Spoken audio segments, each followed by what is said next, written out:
आप सब कुछ कमाती हैं, सब कुछ भरण पोषण करती हैं, बच्चे को पालती हैं, सारा सब कुछ आपके जिम्मे है, लेकिन पुरुष सत्ता है, पुरुषवादी वर्चस्व है।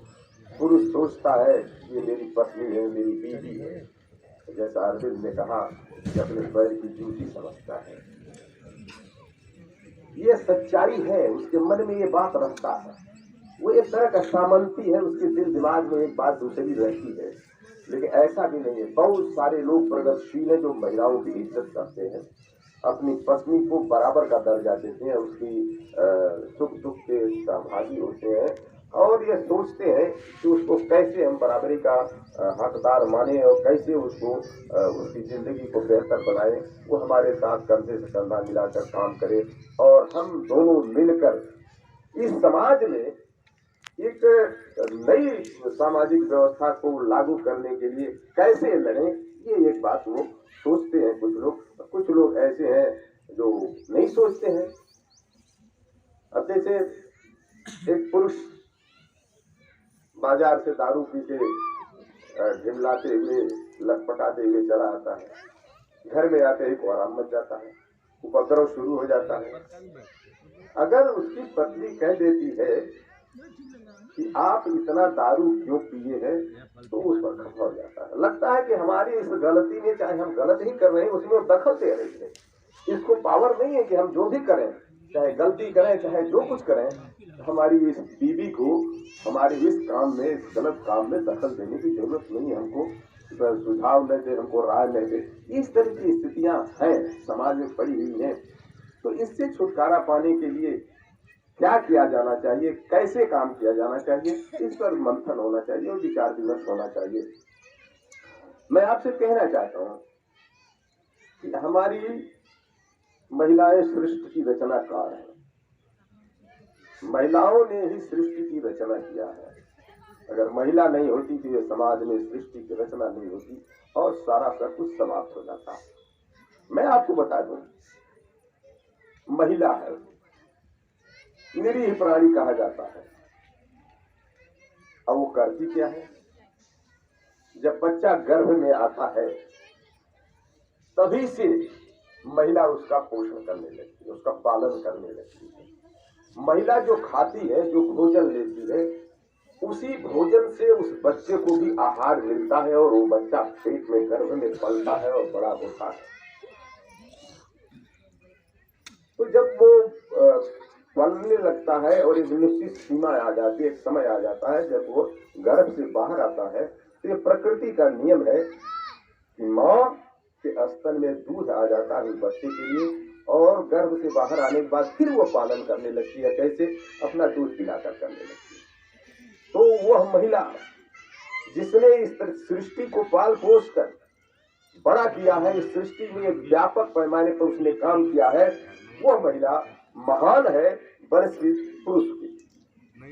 पुरुष वो काम नहीं कर सकता, पालन पोषण नहीं कर सकता बच्चे का उतना जितना महिला करती है, उसकी माँ करती है। तो यहाँ सवाल यह खड़ा होता है कि वह महिला जिसने सृष्टि को बनाया, जिसने पाल पोष कर बड़ा किया, आखिर वो नंबर 2 की शहरी क्यों है, नंबर 2 की नागरिक क्यों है, पुरुष क्यों नंबर 1 का नागरिक है? अभी तमाम धर्म शास्त्रों में लिखा गया है, महिला को अधम, नीच, अछूत सब कुछ कह दिया गया है। समाज के पिछड़े और अनुसूचित दलित वर्ग के लिए तो कहा ही गया है, लेकिन सभी समाज के जो बड़े लोग हैं उनके भी घर की बीवियों के लिए, उनकी घर की पत्नियों के लिए, महिलाओं के लिए भी धर्म शास्त्रों में वही बात कही गई है कि महिलाएं, पूरे समाज की महिलाएं अधम हैं, नीच हैं। हमारे यहाँ धर्म शास्त्रों का है। लेकिन दूसरी तरफ आप देखिए, मैं बहुत ईमानदारी के साथ बात को नजर आऊं, इस्लाम धर्म को ले लीजिए आप, मैंने मुसलमान में, क्या मुसलमानों में इस तरह की बात नहीं है? उनके अंदर कट्टरपन नहीं है। कट्टरपन के चलते ही यहाँ मुसलमानों की औरतें 4 दीवारी के अंदर कैद थी और आज थोड़ा सा समय बदला है कि उनके घर की लड़कियां भी पढ़ने के लिए यूनिवर्सिटी और कॉलेज में जा रही है, नहीं तो घर से बाहर नहीं निकलती रही है तो नकाब में निकलती रही है, एकदम नकाब पहने हुए। आज भी वही स्थिति है। मैं बता दूं, दीवानी कचहरी में 3 मुस्लिम लड़कियों को जानता हूँ, दो लड़कियां LLB करके आई है, वकालत पढ़ के कचहरी में दीवानी में।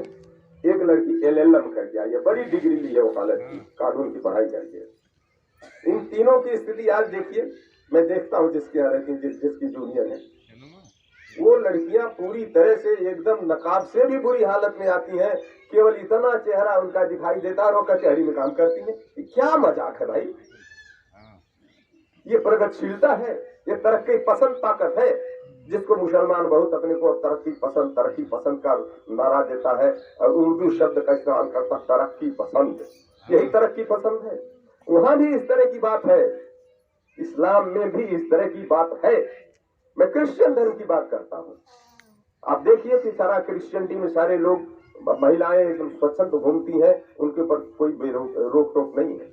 लेकिन अमेरिका जैसे देश में, जहाँ खास तौर से ईसाई मिशनरी काम करते, ईसाई धर्म काम करता, वहां भी महिलाओं को नंबर 2 का नागरिक माना जाता है। वो भी पुरुषों की अपेक्षा छोटी है, कमतर उनको करके आंका जाता है।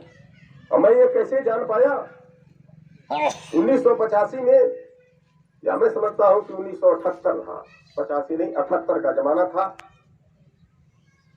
उपचुनाव हुआ था लोकसभा का, यहाँ से चंद्रजीत यादव चुनाव लड़ रहे थे और मोहसिना किदवई आके उनके खिलाफ लड़ रहे थे।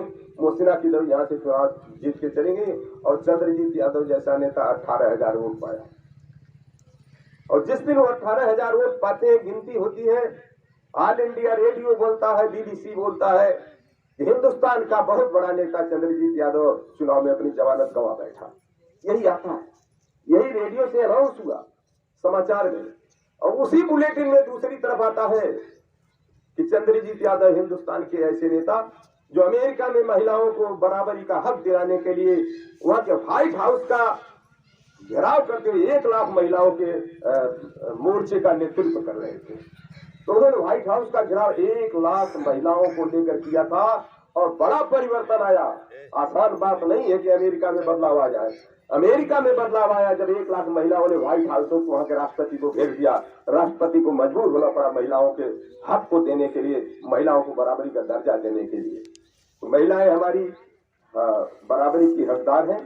मैं दूसरी बात कह दूं, महिलाओं को कमजोर आंका जाता है। महिलाएं जज हो रही हैं, महिलाएं मिनिस्टर हो रही हैं, प्रधानमंत्री बनी, जिसमें दुनिया में अपना परचम लहरा दिया इंदिरा गांधी ने। मायावती जी बनी यहाँ की मुख्यमंत्री। विजय लक्ष्मी पंडित जो भारत की सबसे पहली विदेश में जाने वाली राजदूत बनी। इस तरह से एक तो नहीं, पहलवानों की श्रेणी में देखिए, मैं तो कुश्ती का थोड़ा प्रेमी हूं देखने का। मैंने देखा है कि पुरुष पहलवान के मुकाबले लड़की लड़ती है, उनसे युद्ध करती है और उनको पछाड़ती है। और हम कहते हैं लड़कियां बहुत कमजोर हैं, कमतर होती हैं। उनको अवसर तो दीजिए, उनको मौका तो दीजिए, महिलाओं को, लड़कियों को। अभी आप देखे हैं दिल्ली का जो धरना चल रहा था पहलवान लड़कियों का, कौन भूषण था वो, उसके खिलाफ चल रहा था। उसमें उन लड़कियों को देखिए, पहलवान लड़कियों के साथ हमारा समाज किस तरह से, जो विदेशों से मेडल जीत कर लाती हैं, दुनिया से जीत कर लाती हैं, उनके साथ हमारा समाज किस तरह का व्यवहार करता है। ये सोचने की बात है। तो केवल इतना ही हम सोच के बैठ जाएंगे तो नहीं होगा, लड़ना होगा। और लड़ना है इस समाज से, इस सामाजिक व्यवस्था से, और लड़ना है इस सरकार की जो खराब नीतियां हैं, इन नीतियों के खिलाफ आपको लड़ना है, खड़ा होना है।